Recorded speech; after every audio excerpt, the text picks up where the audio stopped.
So this word cloud sort of describes the kind of problems, the kind of questions that a student typically faces. I know that way back in college, I was facing pretty much these kind of questions: which college should I join? Which school should I go to? Which kind of program should I do? Should I do this in India? Should I do that abroad?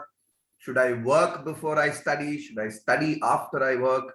So many of these, questions kept on coming continually in my mind. And I think the answer eventually that I found was by the comfort of a mentor. And that's where I think the idea for Mentors Capital took seed, right? So this is a brief look at what we at Mentors Capital do. We are an expert network of expert mentors. Our mentors come from diverse fields, diverse backgrounds. You can see that some of them are academicians, some of them are working professionals, some of them study in colleges, study various programs, masters, doctoral programs in various universities. Some of them are in fact even part of admission panels and interview panels in some of the top schools across the world, right? So what we intend to do is give access to this large pool of mentors, and as students you can connect with a mentor whose profile you resonate with, and ask all your questions. And I think that's the basic idea, right? That you get clarity on admission processes, on all the queries that you have, and you get those answers at a personalized level, right? So you get to ask the mentor directly and explain your fears and your trepidations. And probably along the way, you get some clarity on career goals and what to do next, right? Well, our network, as you can see, comprises a wide sort of range. It's we have mentors from diverse fields. In fact, that doesn't show up here, but besides, having mentors from different B schools, different colleges across the world, we also have different mentors from different fields. Well, public policy, economics, master's students, doctoral students, design thinking, social development, besides obviously the mainstream MIM, MBA, or even economics, right? So those are some of the fields that we sort of mentor in. What kind of services do we offer? Very, very quickly, or very, very briefly, the basic service that we offer is that of one-on-one mentorship. I've already talked about that. But besides that, we also assist students with applications and admissions into universities, which means crafting essays, crafting LORs, making sure that you create the right impression upon the admission panel, and also tackle admission interviews. We also help with the pre-stage, which means that the qualifying exam, whether it's the GMAT, GRE, or even the CAT, is something that we've been delivering to students for almost a decade now, right? So that's what we do. And all of this is delivered online in the comfort of your homes. Remember, the first session that you book with a mentor on our platform is completely free, right? So I encourage you guys to go check out some of the mentors in our study abroad category and book an appointment as soon as possible, because it's free of cost. And the other sort of thing I want to bring to your notice is the fact that we do trial sessions all the time. So if you have the time, make sure that when one of my advisors reaches out to you, make sure that you attend a trial session whenever possible, right? Okay, now let's jump into the agenda for today's session. We'll talk about consulting as a career abroad, and I'm very, very glad to welcome Maansi in today's session. Maansi, if you can join us. Hello, Maansi. Hey, how are you, Anand? I'm doing good. For the benefit of our viewers, Maansi is a strategy consultant. She works for a company called Strategy and based out of Dubai. Well, her credentials are impeccable. She's done, she's actually visited two of the best schools across the world. She first went to ISB, spent a couple of months there before I guess she decided to move on, and then got herself admitted into the INSEAD program, where she obviously had a very successful stint. And since then, she's now been working full time as a consultant. So welcome on board, Maansi. I hope that we're not disturbing you on this on my weekend. No, all good. Thank you for having me. It's always nice to speak to college students, particularly, I think. Absolutely. I think takes you back in time in a sense. So let's Let's start your journey from college, because that's the theme that we're Yeah, touching yeah. upon. How were you as a college student? Because the general sense that we have of, consultants, that these are people who are achievers, who are super achievers in a sense, always end up doing well in college, school, and so on. Were you that kind of a student? So my undergrad was also Delhi University. So just for everyone's background, I also went to DU. I graduated in 2013 from Gargi, Okay. studying economics. I'm assuming some people here would also be studying economics. As a college student, Anand, I think I like to study a little bit. So I think I was very sure that I attended my classes and all somehow, but I think I also did a degree in dance for 3 years, actually. So I think economics was my second degree. I was dancing through college. I think a lot of people here would also be in societies, and it's a part of being in DU, right? Like we just engage in different kind of societies and whatnot. But is that like resonating with what I'm doing now? Because I've done multiple things in between, and my first job was not that of a consultant.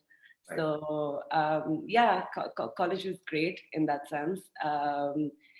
But yeah, I don't think I was a super achiever or anything. My focus was like, oh, how do I get to dance class? How do I do like choreo society and stuff like that? Okay. That, I think that's a very reassuring thought for most students here, because we are in the middle of a pandemic, but we're also in the middle of, I mean, these students are also in the middle of this rat race of deciding career choices, making career choices, and working towards that. So I think it's very reassuring that some of the achievers also played it by the year back in college. Yeah, completely. Wonderful. All right. So tell us about your first job. So you clearly are saying that in college, you didn't really think about that far ahead about consulting or getting in. So how did that transition happen? What were your first I couple of? think I did not even know what consulting was back in undergrad properly. I was not very well aware of what the job market looks like in general, because I think our purview of like the job market is what comes on campus. Right. Right. So those 10 companies is what the job market looks like. It's Google, it's Standard and Poor, it's a couple of EY, PwC, but we at least back then, if I remember, I thought they were mostly like a lot of CA people are going and doing that job there. So I didn't know how those big fours are broken down. Not at all. Like some people used to say they do tax there, some people do audit there, some people do advisory there. And those are just words we'd heard of, and without having a sense of what these firms really do. And as you said, you're in such a rat race when you're in undergrad, because there's so much pressure, especially in third year, of like society of what are you going to do next. And I think at that time I was thinking of also doing an MBA from an Indian school. And I was trying to prepare for CAT. And then the first company that came on campus was S&P 500, and it's this big company that you've heard of because you see the index and everything. It's not what we were going to do, but I interviewed and I got through, and it was literally the first firm I interviewed and I got through. And back then, that I was like, okay, now I can stop studying for CAT. Now I have a job. And without knowing what I was putting my foot into, I don't think I just started, like I was very like go with the flow. I'm going to start earning money finally. So take that leap of faith and just start off with the career of that. So I wasn't thinking much, to be honest. And I think now people just have access to so many more people with platforms such as this, or like some, in general, now connectivity is so much more. Back then it was BlackBerry days. So it was like BBM. We didn't have like that kind of networking opportunities or, options to do that. I think DU has also come a long way since then. Now you have the big three, actually, some of the big three firms coming to DU campuses and hiring from there. So these are people who are getting, I mean, some of the students here probably get a look into the Bains and the BCGs of the world. Yes. The McKinsey, Bain, BCG. I think we all hear these names, right? And you know that this is all that comes on campus. That's what I'm saying. These are the 10 companies that come on campus. But at that time, you're just like, give me any job. Right. So I think that's a reassuring thought. If you're on campus and obviously you're targeting one of the top firms, maybe the top big four, even if you don't make it into one of those firms, I think the future is still bright, right? You can still make your way into some of these, into the world of consulting.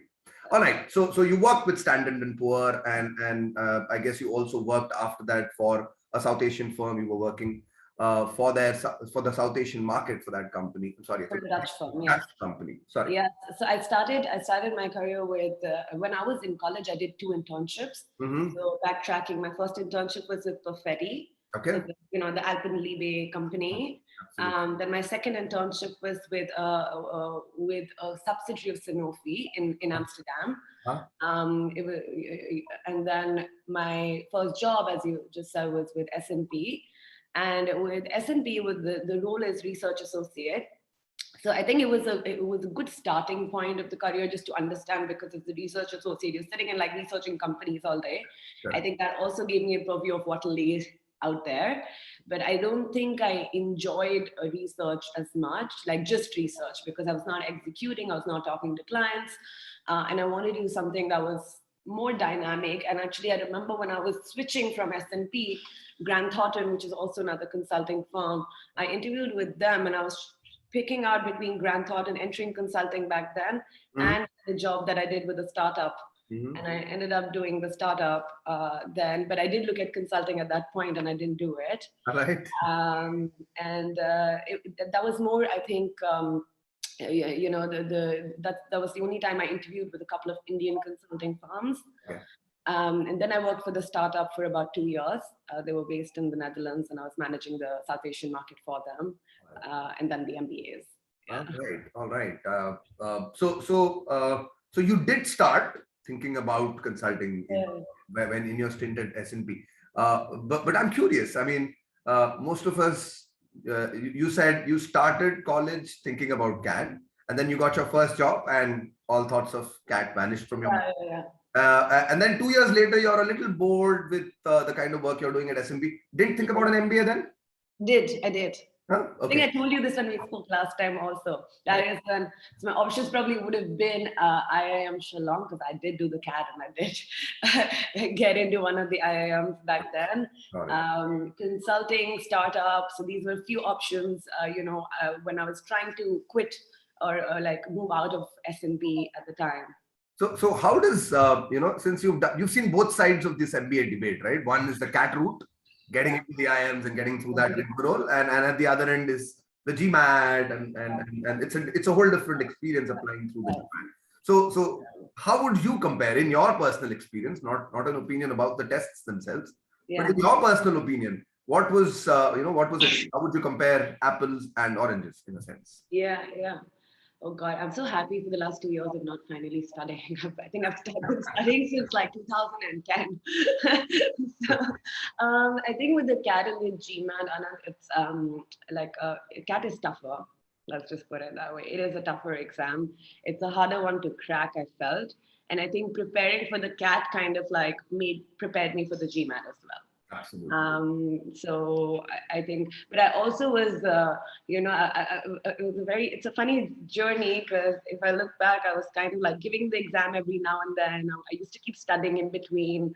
No, this year I will crack it. This year I will do something else. This year I'll do the GMAT. And that's what I'm saying. I'm finally not studying for the last 1.5 years. I'm so happy.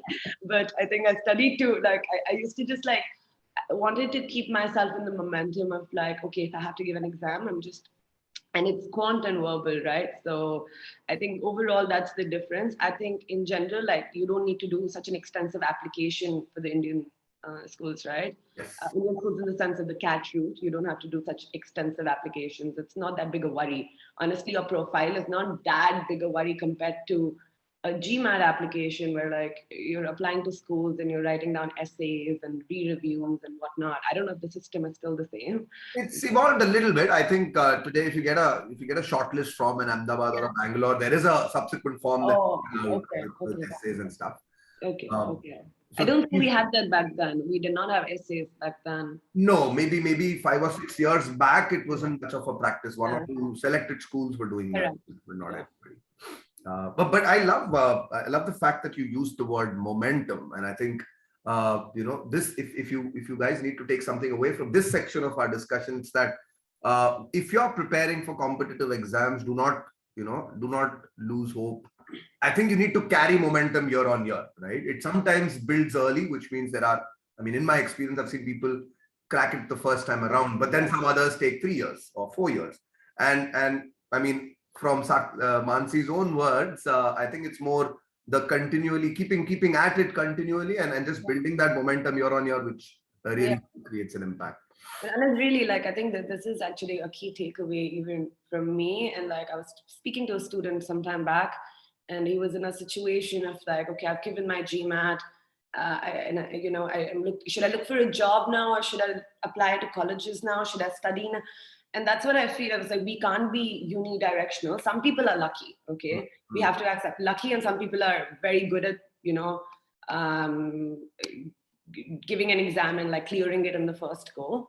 I don't think I was one of the lucky ones, in the sense I would give an exam and it was automatically like, I would reach an IIM or an INSEAD in one go. Right. I knew I had to like pace it out, put my eggs in a few baskets, figure it out, interview multiple firms. I think I'm also risk averse that way. I wouldn't put all my eggs in one basket, so I'll spread it out a little bit. All right. It's a different approach. Some people like to be like focused on just one thing, which is also good. I think we need to figure out what works for you. Makes a lot of sense. I'm just taking a look at the poll results that have come by. I know not many of you have responded, but the ones that have, it seems to suggest that you're all going to pass out in 2 years, and you're all from a commerce management background, and you guys have a prior inclination. Some of you are at least interested/inclined towards consulting. I like that. And most people are saying undecided about whether to study right now or not, which is a good thing. So I think based on that, I'm going to ask you the next question, which is about preparedness, right? Because these are students in college, and I'm sure that the dominant thought here is, how do I create a profile that either gets me into B school or gets me a look into one of the top consulting firms? Right. And by your own words, you said that you had this profile which is kind of typical of a DU student, having studied in college, good academics, also participate in clubs and societies, a dancer. Was there a conscious effort on your part? You mentioned internships. Was there a conscious effort on your part to get a few talking points on your resume? And which of those do you think created the biggest impact on admission panels? It's an interesting question. I don't think there was, and I know if I backtrack second year of college, there was a conscious effort in terms of what's going on my resume. Okay. But I think honestly, like that's such a, I would really encourage, and that's what, I was dancing, as I just said. And that was not a conscious effort for me to put anything on my resume related to dancing. I was doing it because I love doing it. And I think, but I also understand in college, you keep thinking, oh, maybe I joined this committee and I can put that on my resume. Maybe I join XYZ and I do ISEC, or I don't know, there were multiple other things. And that is one way to look at it, show ownership, show leadership. But I would definitely encourage students to do it in places where they genuinely enjoy doing it. For example, the couple of internships, back then, if I remember, I had 2 internships in undergrad, right? And one was an abroad internship. And for someone graduating in like after 3 years, certain people did internships, some people did not do internships in DU, and it's totally normal. Did I do it for the resume? Maybe the starting point, yes, If I look back, will I encourage anyone to do some stuff for the resume? No, but that's like wisdom of life. After 10 years, I can say that. But that's what I'm saying. It's like, try to enjoy things and like do stuff. Like, as we say, like momentum, we have to keep that going, right? Like if you're finding it in a society, if you're finding it in, running, like helping an NGO over the weekend, whatever's making you happy, just give yourself to it for sure. And that really helps you in different phases of life in general, like when you're interviewing, it shows that ownership side. Okay, I think your point about internships is definitely very very potent, because yes, absolutely. I think most students at Hansraj College are going to be competitive. So I'm sure everybody is thinking about, okay, summer break coming up, when do I when and where do I intern? But I think, I mean, that is an important facet, and I'm still surprised that most students in college do not consider internships as seriously. So so great that you put that stress on that. But I think enjoy what you do is your Yeah, is your 100%. Yeah. all right, wonderful. Now we move on to the next phase of your life, right? You've gone to college, you've had these trepidations and thoughts, okay? But finally, you managed to crack the ISB, right? Yes. And for most of us sitting in this audience today, I think getting into ISB is itself a dream. Yes. Yeah. So what happened? Why did you? I mean, why then did you move beyond ISB? How did that happen? INSEAD, were you already applying parallelly, or did you apply after you got in? Yeah, I just feel I'm not a content person. I think all consultants are that way. I think by nature you need to be It's one of the terms one of my friends used at INSEAD. It's called REO, restless, insecure, overachievers. Like, you're always like restless when you achieve something. Like, okay, what's next? What's the next thing I can crack? That's not to say that's not why I left ISB. I think I had explored the situation of the whole Indian business school dynamic quite deeply by the time I reached ISB. Yeah. But before ISB, I was working for a startup, a Dutch startup. Right. And because of that, I traveled to like a couple of different markets. Oh. And I think one of the partners in the accelerator that I worked with, he was an INSEAD alum. Okay. And I attended a wedding, and then there were like a lot of INSEAD alums there. So I just met people, and I was just intrigued by the global vision of the school, and just it's just one of those things, in terms of diversity, the kind of people that were there. And I was like, I want to experience it, but it kind of seemed like a dream that I couldn't catch. So it's like, okay, again, hedge my risk, apply to more schools. And that's when ISB happened, I didn't know if I was going to get called from INSEAD or not. So I took it. I stayed there for 5 months. So I almost did half the MBA. Of course, yeah. Yeah, but ISB was great, and I totally understand. I think we'd heard about ISB in undergrad. Yeah. And it is a prestigious business school in India. And I had some seniors from high school who went there. Anyone who was cracking ISB was like, brilliant. And that's true. The school is great. The network is amazing. The Indian network is great at ISB. I just think I wanted a more global network and that global experience. So I just thought that, okay, now I can move on. And it was a matter of time and opportunity cost, but it kind of worked out. Absolutely. I think that there are two key takeaways from what you just said, right? One, mentorship, because I think the sort of transition in thought process changed when you met this pool of ISB INSEAD alums. And in some small way, that's exactly what we're trying to do here. We're trying to, give people access to mentors. And I think the second takeaway for me is this perspective you had of just being global in outlook, right? And I think a lot of students in our audience need to sort of get that vibe, get that feeling, is that in today's world, we are, I mean, literally speaking, we are actually transcending borders. EdTech and FinTech are doing really well. E-commerce is doing really well. I think if you're looking to make a mark in a global sense, do target some of the top B schools like INSEAD, right? So that's okay. I think that gives a little bit of sort of. You need the thing with studying abroad with some of the schools is, and most of the schools actually studying abroad, unless you're looking at an MIM program. Correct. I think with an MBA abroad, you need experience. Correct. Unlike Indian schools where you can get away with 1-2 years. With abroad, it's highly encouraged. You work for a few years, see what the market looks like, get your hands dirty on ground, because then you will get the value of a business school also a lot more. Compared to, I think in India, I've seen a lot of people, would want to do their, and I did at one point, right? I was giving the cat. So I was also like getting to do the MBA early on in the career versus later on. So do you interact with MIM grads in your workspace? Do you? A little bit, yes. I think we just graduated the first or the second MIM class at INSEAD, because they just launched the program now. So I've now started speaking to students who are either graduating or going for their MIM, and they're younger, right? They're much younger, but they are also looking at consulting opportunities. abroad. And for some of them, it is a good way to also start your career abroad, right? Okay. It's a good foot into the market, Correct. a foot into the network, because they get access to this huge alumni and these companies that do come on campuses and stuff. It's just earlier on in your career, why not?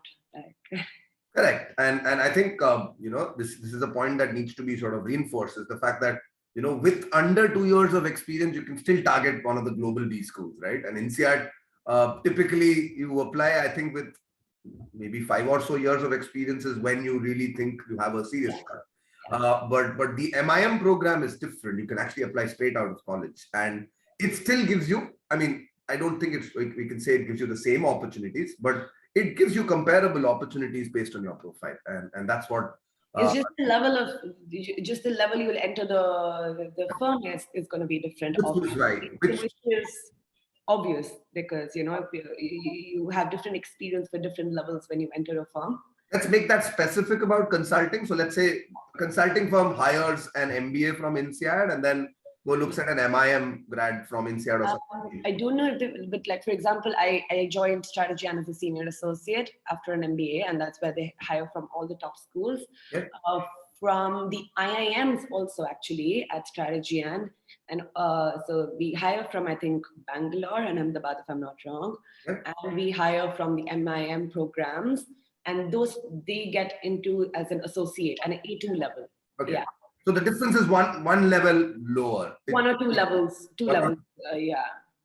Okay. So, but and that's fine, because you progress every year, you progress the level up, right? Correct. So, and it's great work experience at a young age. So absolutely, I think being able to work. I think we haven't gone to that stage of discussing what your cohort was like, but I think one of the biggest sellers of studying at a top B school outside India is that you study with 70 odd nationalities, which itself is a pretty big boost to your experience, right? Anyhow, so circling back to consulting, right? One of the other questions I wanted to pose to you was this difference between, the top three firms that we look at and something maybe a little broader, maybe not just the top three, but big consulting firms, and the kind of roles that they offer in India, and how does that compare with the kind of roles that they offer, let's say in Southeast Asia or even Europe or the US? Yeah, I want to make it more relevant to the audience in terms of after like an undergrad. Right. I think you would normally start at an analyst level, right? The business analyst. Also, the thing is, every firm names things differently. Right. They all have levels differently. Okay. The nomenclature might be different, although it's still comparable. Exactly, it's the same thing, but it's just differently. Some firms, a senior associate would be called a consultant, and some, it's just different words. After an undergrad, you would normally start at like an associate or analyst, whatever the firm likes to call it, level, which is base. What you have to be very aware in the Indian market particularly is there are two types of consulting in the Indian market. One is for India, one is working in India, but for companies abroad, okay? And that is normally not seen in markets like these. Right. We all work for the market here when we're here, but in India, there's always going to be two sides. So you either work for KPMG India or KPMG, the US market, UK market, XYZ. And similarly for Deloitte, McKinsey, Bain, BCG, as far as I've understood, they essentially work for the market in India. So it's a lot of more front-end work. Yes and no. Correct. Even with McKinsey, I think there are cases where some of the projects involve associates. I guess, like all consulting firms, it's a matter of resource and cost. Correct. But it's not as bifurcated as a Deloitte or a KPMG, where they're two completely different firms. The same McKinsey does the same, both kind of projects, basically. Correct. So I think that's essentially it. And what's the difference now, as you've been asking, in terms of the firms? Like if I really, and this call's being recorded, but I really have to do it, we're all doing very similar work. Like, no one is like, I wouldn't keep my eyes on one and be like, just put everything to get a McKinsey. Like, it does not make sense to put all your energy into one firm. Everyone is doing great work. you're going to end up doing very similar work. And that's also why a lot of consultants rotate around, because your basic skill set is essentially the same. The culture might be different. What I found helpful during my MBA, because I was for the first time looking at consulting from a global perspective of different markets and all.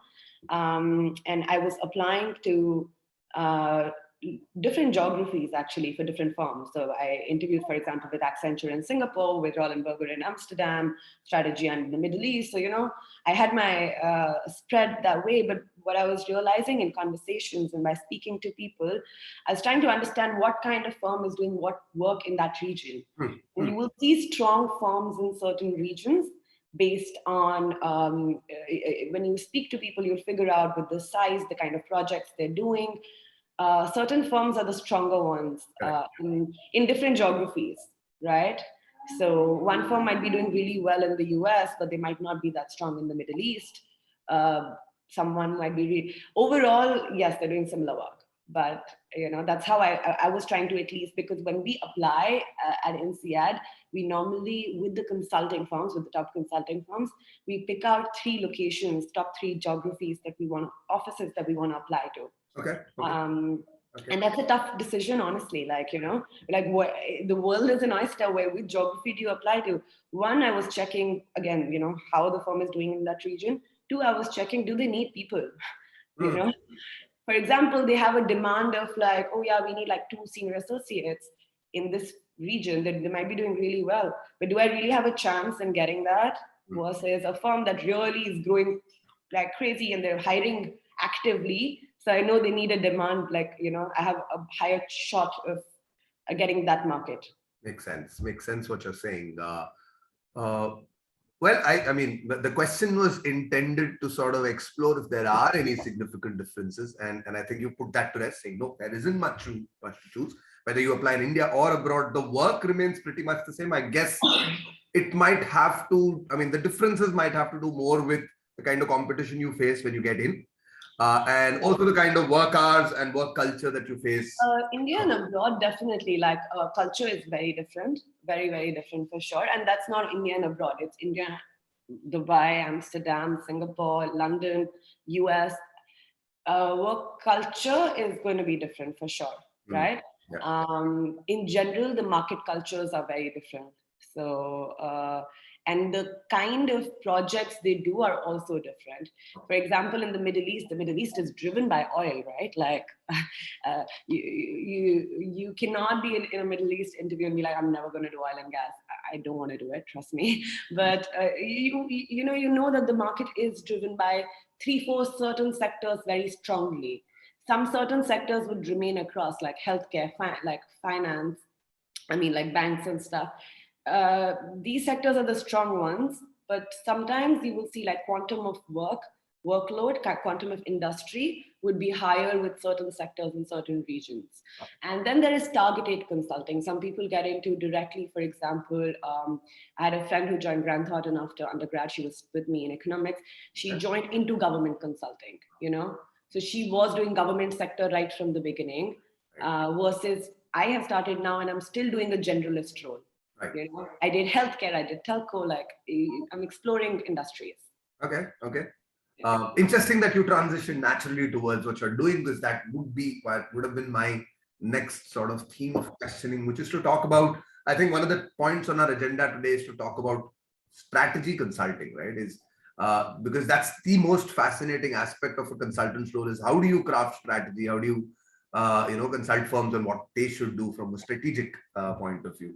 So tell us more about, if as much as you can divulge, about one of the recent projects that sort of highlights maybe strategy.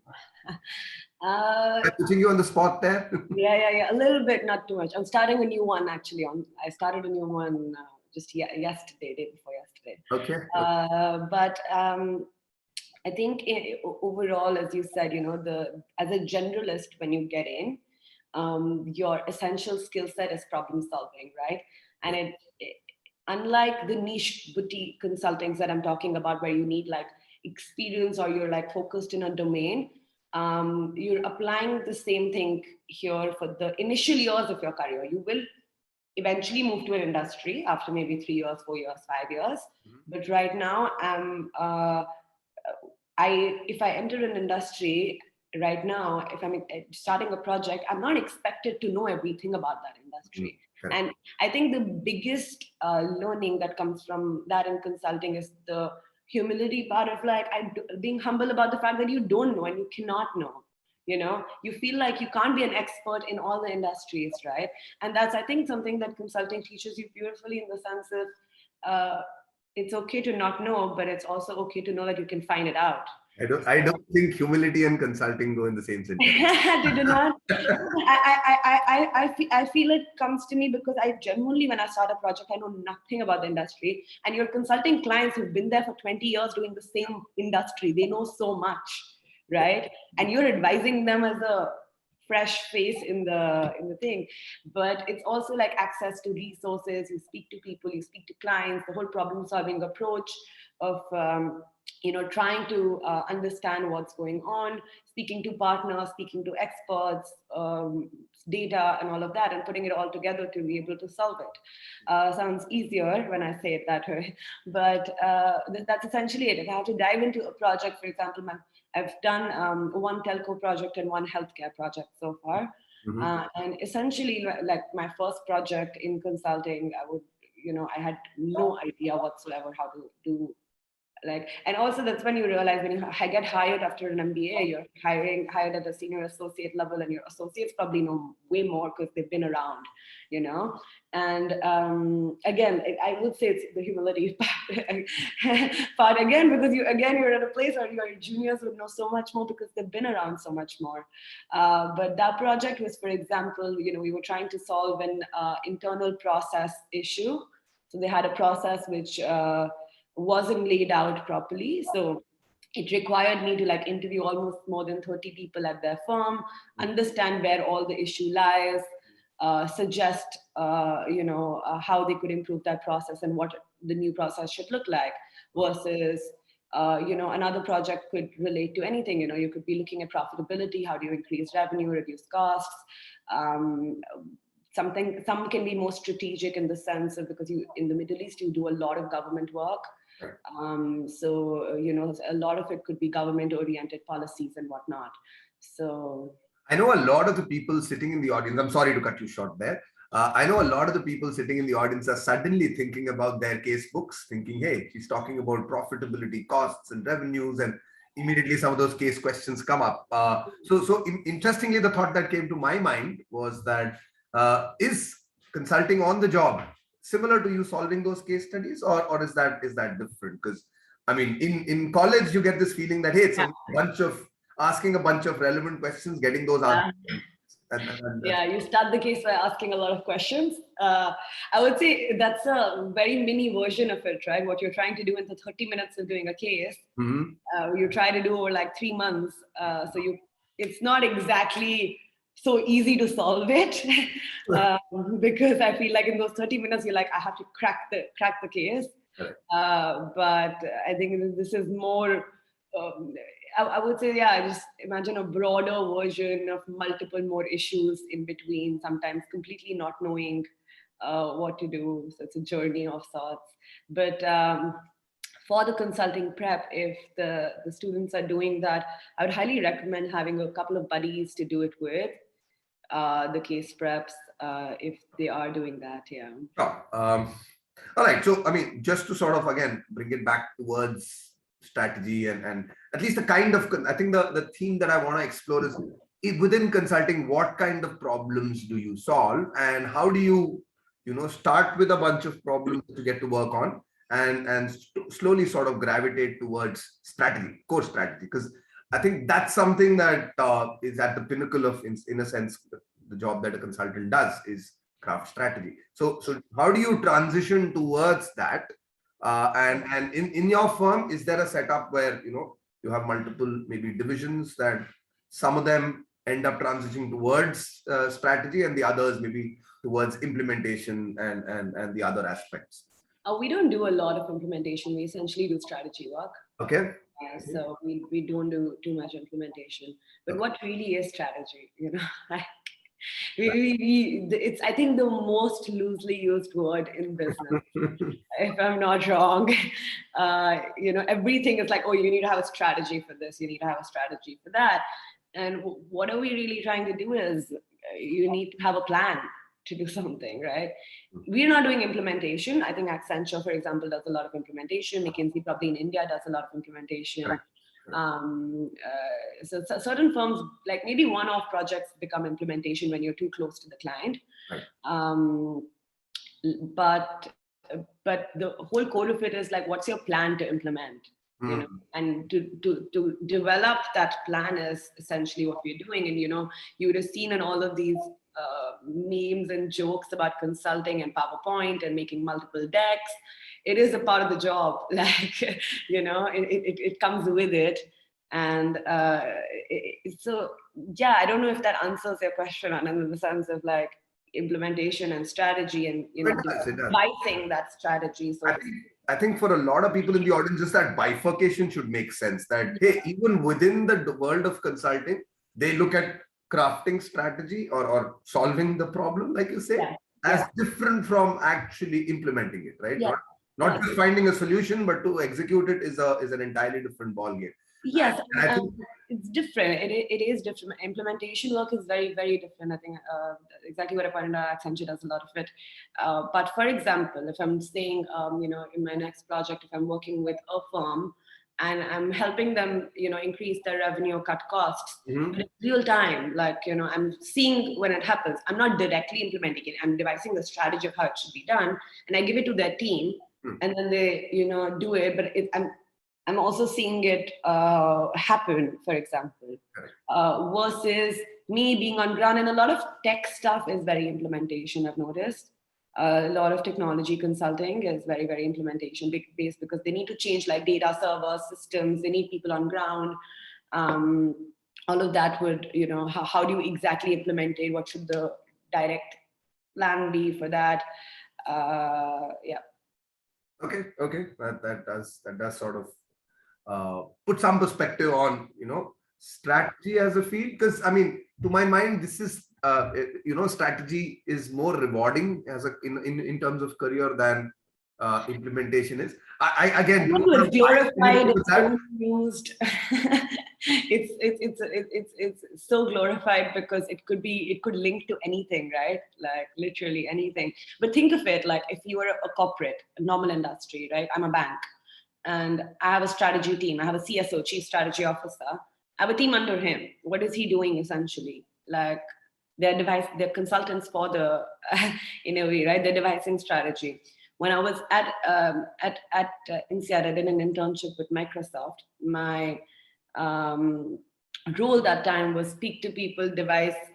The first thing I did was went to my strategy notes, picked out the chart of what we should be doing, talking to people, breaking down the plan, blah, blah, blah, and then doing it. So I think strategy is just literally everywhere. When you're also developing a plan for like, how do I apply for jobs? You're going to break the problem down, right? Solve it. These are the 3 ways I can do it. These are the people I need to reach out to. These are the people I need to speak to. This is where I need to. You're devising a strategy for it. So I think it's not apples to apples, but in terms of what we glorify strategy as, it's basically planning, and it's at least whatever I've understood so far. And I might be completely wrong. And if you speak to me 3 years later, I will be like, that's not what it is, Anand. But like whatever I've understood so far with what I've been doing, I think it's essentially, and for example, I remember Samsung hired from INSEAD, and a couple of my colleagues, my classmates went there, and they hired for GS something, like their global strategy division. And that was basically like an internal consulting of Samsung. Yeah. So Tata Sons has a similar setup, but they have an internal strategy team that sort of works for various Tata firms, and they craft strategy. So, all right, interesting. So, okay, I'm all out of questions. So I think I'm going to ask the audience to start coming up with them. Guys, you can start questions in the chat. If you have any questions specifically to that you want to ask Maansi about consulting, about strategy, about studying at INSEAD, any of those things, please start shooting your questions, or you can simply raise your hand. I can unmute you. And you can turn off your camera if you want to as well. Yeah, absolutely. I mean, if you want us to see you, we can.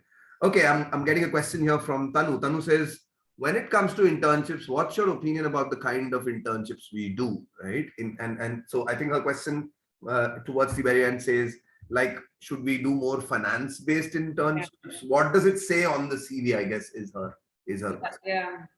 It's something like what we touched on right in the beginning, what you asked me, like, what should we do for the CV? And what makes sense. See, I can't pinpoint on what the internship should be, because I think opportunity is everywhere. And I don't know if finance-based is a direct solution to anything, right? Like, if you like finance, sure, like, go ahead and do it. I did not want to do a finance-based internship, for example.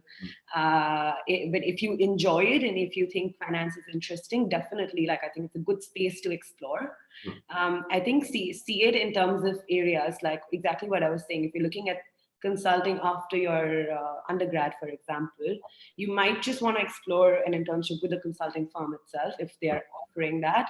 You might want to explore, in any of the, like, I try to explore industry. So as I told you, I try to explore the FMCG industry and the healthcare industry a little bit. And my role with the FMCG was actually slightly finance-based, which was claim management. So I was in a very small division of what they were doing. And then in the healthcare one, it was broader, it was more strategic, so to say, in the sense of I was looking at the overall dashboard. How can we create a nice dashboard in terms of, for their business excellence team? So I think both of them showed me like light in terms of different industries, but it's 2 months, guys, like it's 2 months. So do what you enjoy, like find out, like figure out a space that you enjoy. I think right now you have so much opportunity with startups also, and we cannot undervalue it. Honestly, I don't think back then we had heard of startups also. Like we just heard big names like Google, Microsoft, blah, blah, blah, and startups was unheard of. But right now, like venture capital, private equity, you have so much opportunity in that entire space in India right now. Correct. And it's a great space to explore. Correct. Absolutely. I think I completely second what she said exactly, right? Go follow your passion, find something that you like to do. And I think if I'm going to take the liberty of sort of, interpreting your question a different way, saying, if the question is also on the lines of, should you choose a big brand for your internship versus maybe a startup, a smaller firm, that you want to intern with, I'd say go for both. I mean, Maansi, I think, is a big advocate of more internships, the better. So if you get the opportunity, try to keep a balance, maybe one with a big brand, maybe you won't get interesting work there, but the other with a smaller firm that offers you a larger role, right, and a more impactful role. So I think try to do both, and at the same time, I think put up your hands whenever you find the opportunity to do something different from your part. So that would be my advice to you, Tanu. I hope. Also, I was watching an interview of Indra Nooyi yesterday, in which I think they asked her, what's the best advice you've got or something like that. And exactly what you said reminded me of, like, just put your hand up for the most difficult opportunities, because that's where you'll be the most visible. Right. And that hit me so much. I was like, we always run away from these difficult places. Like, just put your hand up and like. That's great. That definitely is something that a consulting firm looks for, right? That person to work that extra, go that extra mile. And that. I'll do it. We did not touch upon the work-life balance, which. I gave that a clear miss, clearly, given the audience today. Too early. They would be scared then, Too early to start talking about that. All right, I think I have another question here. Abhishek is asking us, what would you want to advise a second-year BA program student? Is a BA program in economics, and so his question is CAT or GMAT, or if I'm an MBA aspirant, should I go for CAT? Should I go for GMAT? Should I look for? I think he's asking the same question I asked you at the start. Yes. I would not, and advice to a second year BA program economics student, CAT GMAT is very specific. There's got to be more to you, Abhishek, in terms of, it's exactly what I was saying. I was an MBA aspirant from right where you are, from 2012, and I actually ended up doing it in 2019. And it's a journey. You need to explore yourself in the sense of try it, speak to people, for example, from the IIMs, speak to people from maybe ISBs or some international schools, see which one's lives or what they're doing with their careers right now. And a very good way I've realized, by the way, and I was trying to do that earlier on, was also look at certain people on LinkedIn, see what they're doing like 5 years later, and if their journey excites you, reach out to them, because I generally, some people respond, some people don't, but and that kind of journey that, this is what this person is doing, and that person must be like 5 years or 10 years older than you, and that path is exciting for you, see what they've done, and you'll find multiple tracks. There's no one path to something, right? So great, you're an MBA aspirant. Will you do it right after your undergrad, or will you do it 2 years later? Will you do it 4 years later? We can't take that call just, but again, don't put your eggs in one basket. Try to diversify. Right. I'm just going to add a little bit of pepper and salt in her answer and embellishes, because well, my perspective is also that, you need to also play it a little safe. If you're genuinely thinking of an MBA, start preparing for one of these exams.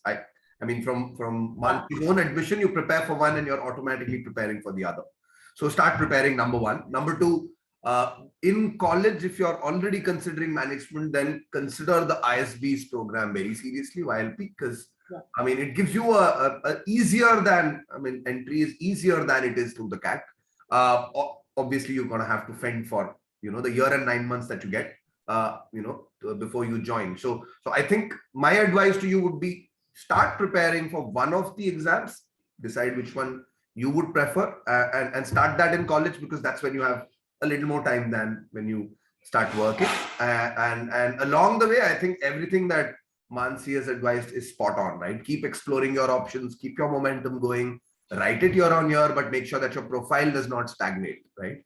And if you can do that, I think you're ticking all the right boxes, Abhishek. All right, I hope we've answered your question. Okay.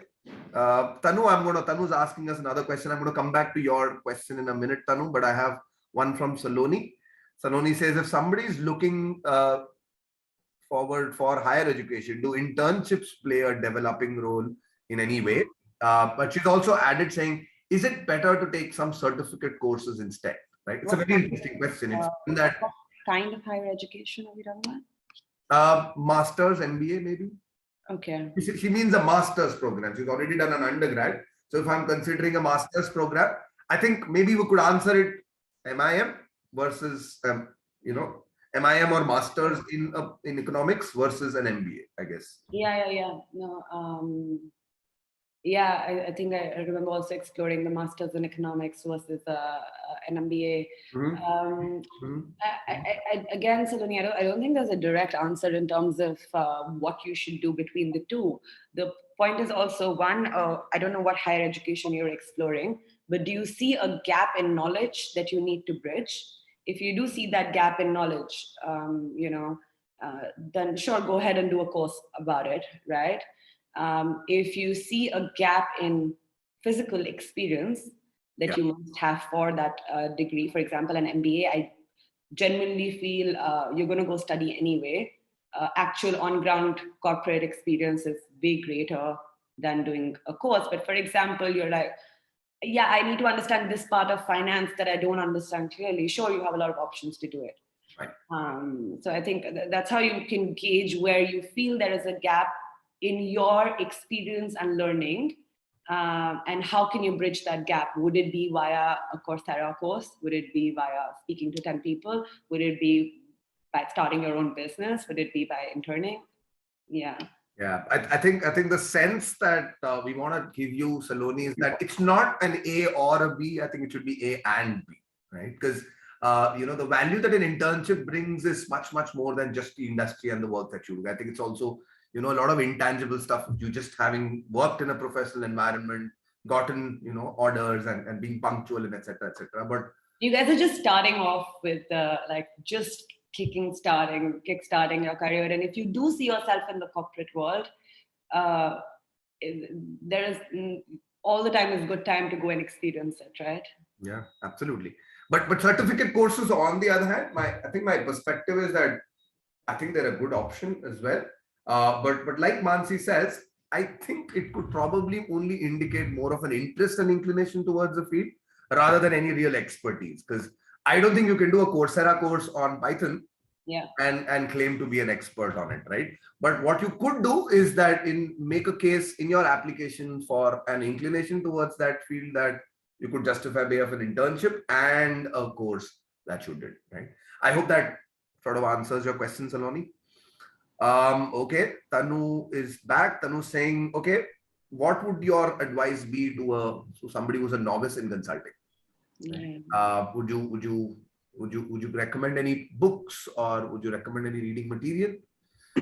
How does one cultivate that interest and find out more about consulting? I guess is our question. If not consulting, what you would have taken in academics. Okay, Tanu, so both of your questions. The first one, I must have asked you an option for the what resources. Yeah, resources, I think I touched upon it very briefly. There are multiple books, definitely. I think, what was it? Crack the Case or something. I can't remember the names anymore.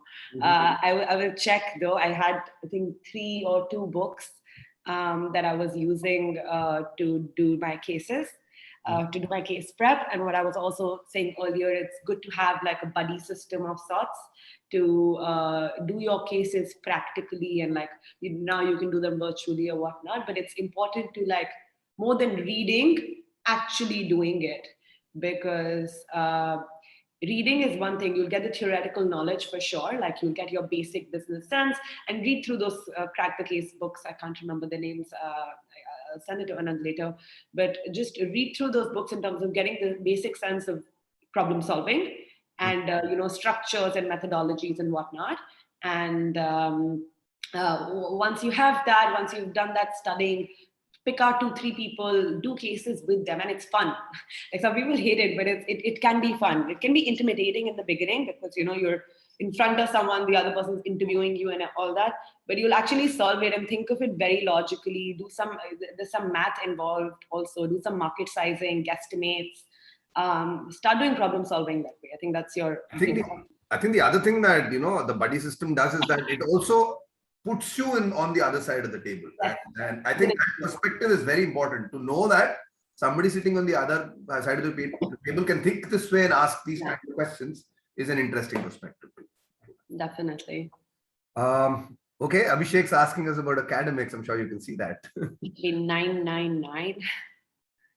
Well, I think the question comes from also this Indian B school sort of says 100%. 80% in 12th and at least 90%, sorry, 80% in 10th, 90% in both 10th and 12th, and then a CGPA of at least 8+. Right? Yeah. No, that was also an issue I felt somehow in ISB as well, because they look at GPAs in India. And like, for example, abroad, they don't look at GPAs. So our focus in MBA is very different from what your focus in ISB is, for example, in academics. And it's unfortunate, though, that they give so much weightage to academics, especially McKinsey and BCG in ISB. Bain is still more neutral, I think. They're more flexible. But you have so many more options as well. So that's why I think don't restrict yourself to the MBB itself. Like, explore the other consulting firms, your EY Parthenon, Strategy and A.T. Kearney, Accenture. There's just a lot, and their weightage to academics would relatively be a lot different. So I think, yes, a couple of firms and a couple of geographies have higher weightage to academics versus certain other geographies. They would, look at certain different things. Interesting. I'm gonna also take a side sort of step on this and ask you this. So the weightage to academics, as you rightly say, is more in Indian B schools than B schools abroad. So for an INSEAD, for example, would the weightage be different for their MBA program and their MIM program? Would you say that maybe for the MBA, they look at quality of experience and the leadership potential that you show, as compared to an MIM program, which I know it's a nascent program, you probably early to comment, but from your experience, do you think that an MIM program would place a greater weightage on academics? And the GMAT score maybe relatively more, but I haven't spoken to MIM students in terms of if they're telling their GPAs or not. It might be their GPA, it might just be their GMAT, because we had to tell our GMAT scores, as far as I remember. So consulting firms, because they couldn't ask for our GPAs, they were asking for our GMAT scores. But again, it's just relativity is lower in terms of the focus on it. The focus, at least for us, becomes, what have you done? Where do you want to work? And they know once you've cracked the school, you're, you've all the basic hygiene boxes. You've done the base out of it. Unfortunately, in India, the number of people is so many, they have to put a filter with academic. Yeah, absolutely. I think the general sense is that if you're applying for the top firms outside India and the top schools outside India, then a GPA of 8 or thereabouts is good to have, right? I won't say GPA get selected, but it's good to have. If you're asking us if you should study in your third year, maybe you should.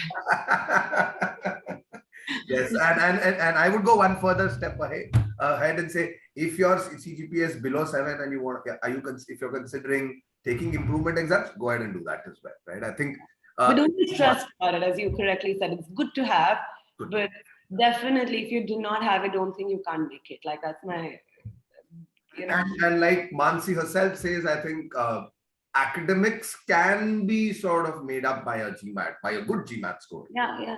Sure. Right. So, so consider that, Abhishek. All right. Well, any other questions, guys? It's been great. You guys have been asking us some interesting. One more from Tanu again. I think it's not consulting. What would have taken in academics? If not consulting, what would you have?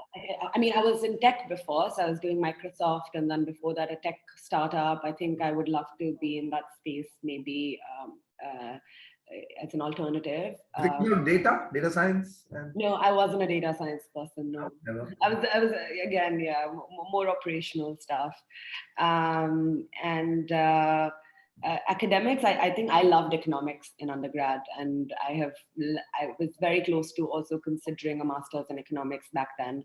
It's a great subject. Understood. I think we have one more from Abhishek. Oh, how has DU shaped your personality? I think it's a moment of pride for all of them now. Yeah. No, I love DU, honestly. Heart goes back there always.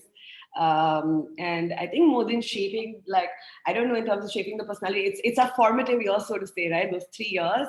And exactly what I was saying in the beginning, what I was doing in DU was essentially dancing. So I think that shaped me differently more than, and it's the first time you're on a free loose in terms of the house situation and everything. You're not like, usse pehle you're in the school, right? Like, so bus pick up karne aati and everything, and then you're like first time. So I think DU is great. I think use it to like build your network, use it to these are the people after 5 years or after 10 years you want to stay connected with, because they're going to be doing different things in their lives, right?